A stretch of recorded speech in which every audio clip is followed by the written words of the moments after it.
Dalam drama bertemakan kriminal misteri, kurang rasanya kalau tidak dibuat greget oleh sebuah pengkhianatan. Dan di episode 6 ini mulai terlihat siapa yang ternyata menjadi impostor pada tim penyelidikannya Kyung-hee. Bahkan impostor ini sangat menginginkan hal besar dan ambisinya tersebut membuatnya memiliki rencana untuk menghalalkan segala cara, bahkan dengan merendahkan orang lain. Tapi mengingat ini masih episode 6, mungkinkah untuk kedepannya impostor yang ternyata nonana ini akan berubah pikiran nantinya? Sepertinya sih iya ya. Oke, sebelum kita masuk ke pembahasan, bantu channel Mimin ini dengan cara menekan tombol subscribe-nya ya, agar Mimin tetap semangat memberikan konten-konten menarik untuk kalian semua. Gomawa. Setelah ketahuan tempat persembunyiannya, adegan pertengkaran tak terelakkan. Kyung-hee berusaha menangkap Yi-kyung, sedangkan gadis psikopat tersebut berusaha melukainya. Kyung-hee sendiri tahu kalau Yi-kyung pasti tidak akan membunuhnya, karena Yi-kyung hanya membunuh orang-orang jahat yang bersalah saja. Tapi walaupun begitu, untuk dapat melepaskan diri dari penangkapan, Yi-kyung hampir memotong tangan Kyung-hee yang berborgol tangan dengannya sebelum Santa datang untuk menolong Kyung-hee. Tapi karena Santa penakut, ia pun malah kabur dan membuat Yi-kyung dapat melarikan diri dengan cara menyelam di Sungai Han. Lalu setelah kejadian tersebut, tim Kyung-hee yang sedang mencari bukti mendapat paket kiriman buku cerita untuk Yi-kyung. Dan Kyung-hee pun menjadi curiga mengapa dia mengkoleksi banyak buku cerita yang sampulnya dibalut dengan eksklusif tersebut. Tapi di tengah rasa penasarannya yang sampai berhari-hari itu, tiba-tiba dua orang polisi datang untuk mencari tahu kasus pembunuhan suami Kyung-hee dahulu. Karena rupanya ada seseorang yang mengatasnamakan Kyung-hee mengirim surat ke media, mengakui kalau kematian suaminya adalah ulah dirinya. Dan polisi ingin tahu apakah tulisan di surat tersebut sama dengan tulisan dari Kyung-hee.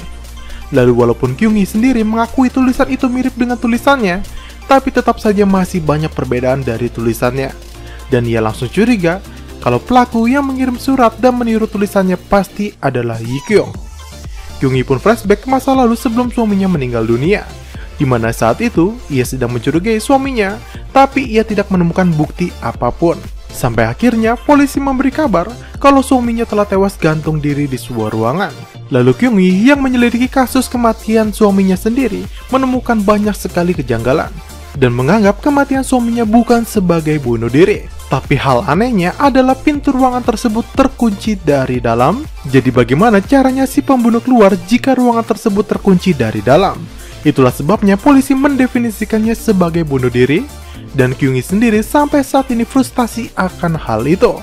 Sampai ia yang teringat kejadian tersebut saat diinterogasi saat ini menjadi pingsan. Usai tak sadarkan diri, ia kembali mencari tahu tentang maksud buku cerita di markas Yi-kyung, dan dia menemukan kalau buku cerita tersebut mempresentasikan bagaimana korban pembunuhan itu tewas. Tapi di tengah itu, Santa malah membawanya dengan paksa untuk membersihkan diri. Tapi inti dari semuanya sudah didapat Kyung-hee, yakni Yi-kyung pasti akan melakukan pembunuhan baru karena ada buku baru yang dipesannya. Dan tugasnya sekarang adalah mencari siapa orang yang menjadi target selanjutnya tersebut. Kyung-hee pun meminta Gyeong-soo untuk menganalisa, dan dia berpendapat kalau mereka harus mencari tahu orang-orang yang punya motif jelas untuk membalaskan dendam.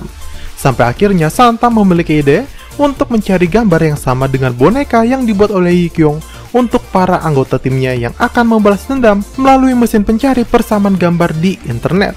Dan ketemulah gambar yang sama dengan akun seseorang bernama Kim Soo-young selaku pemilik boneka tersebut yang bekerja di KDP Lab. Hal ini membuat mereka semua menyelidiki apa yang terjadi pada Kim Soo-young dan perusahaannya, karena Kim Soo-young memposting kejelekan perusahaannya. Lalu Kyung-hee yang menyamar sebagai petugas desinfeksi menemukan beberapa keanehan di perusahaan tersebut, mulai dari foto karyawan yang ditandai karena merugikan perusahaan, lalu ada juga foto-foto Kim Soo-young yang terlihat mendapat diskriminasi, sampai tulisan yang tertulis di bawah meja, "Dia ingin dibunuh." Sedangkan Gyeong-soo dan Santa yang menyamar sebagai rentenir mendapati kalau para karyawan di sana terlihat mengucilkan Soo-young ketika itu. Apalagi bos mereka yang sampai menghukum Soo-young dengan cara mempermalukannya di depan karyawan lain. Dan sebelum mereka semua pergi dari kantor tersebut, mereka diberikan benda-benda terakhir dari Soo-young yang di dalamnya hanya terdapat vas bunga dan benda lainnya. Tapi untunglah mereka ini sempat mengangkat tanaman plastik di dalam vas tersebut dan menemukan flash disk berada di pot tersebut. Yang diketahui kalau flash disk tersebut berisikan file yang terunggah otomatis dalam mode buat PC. Nonana bersama Kyungyi kembali menemui bos perusahaan yang bernama Kodam.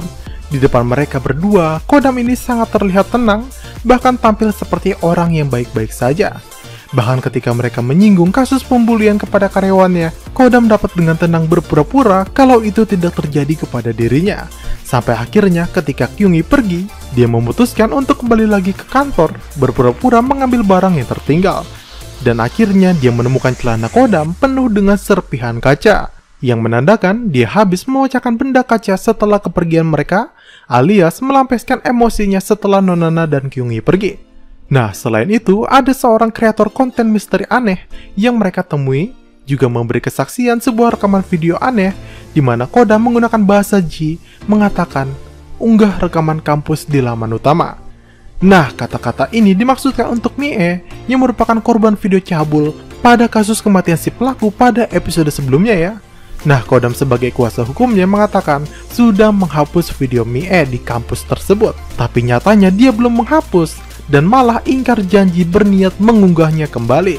Hal ini membuat Kyungyi kesal dan langsung meminta Mie mengganti kuasa hukumnya karena Kodam adalah pria yang jahat.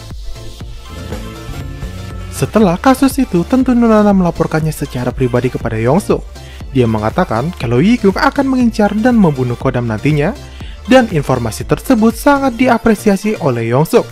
Lalu Yongsuk juga sempat menanyakan bagaimana ia bisa mempercayai seluruh tim Nonana, dan Nonana menjawab dengan jawaban yang sangat jahat. Dia mengatakan tak perlu membuat mereka percaya kepadanya, karena dia hanya butuh mengontrol atau mengendalikan mereka. Nah, Santa dianggapnya dapat dikendalikan dengan memberikannya rasa takut, karena Santa adalah orang yang penakut, sedangkan Gyeongsu akan ia buat bingung, karena Gyeongsu sedikit bodoh karena wawasannya kurang. Dan yang lebih menjengkelkannya ialah perkataannya kepada Kyungyi, di mana ia mengatakan, aku yang membawanya keluar dari rumah dan aku yang membuatnya kembali ke kamar. Mungkin yang dimaksud adalah membuat Kyungyi kembali depresi di kamarnya. Dan inti dari semua kejahatan di otak Nonana adalah ternyata ia mengincar posisi wakil anak Yongsuk di Gedung Biru, yang itu berarti dia sangat menginginkan posisi sebagai wakil presiden. Gunuk yang sempat melihat Yikyung datang menghampirinya, yang kini dalam pelarian. Bersama-sama mereka menyiapkan rencana untuk membunuh Kodam, dan Gunuk memperingati kalau Kyungyi sudah tahu rencananya tersebut. Oleh sebab itu, untuk kali ini mereka harus merencanakan pembunuhan sematang mungkin agar tidak ketahuan. Sedangkan di sisi lain, Santa mendapat fax dari seseorang dan langsung meremasnya.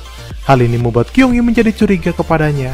Apalagi gelas yang dipegang oleh Santa adalah cenderamata acara alumni ke-33 SMA khusus Putri Bongbek, tempat Yikyung bersekolah ataupun suami Kyungyi mengajar. Dan episode ini pun berakhir sampai di sini. Sekian video kita hari ini. Yang menjadi permasalahan, apakah kali ini pihak Yongsuk akan menangkap Yikyung? Atau kali ini dia malah akan membiarkan Yikyung membunuh Kodam?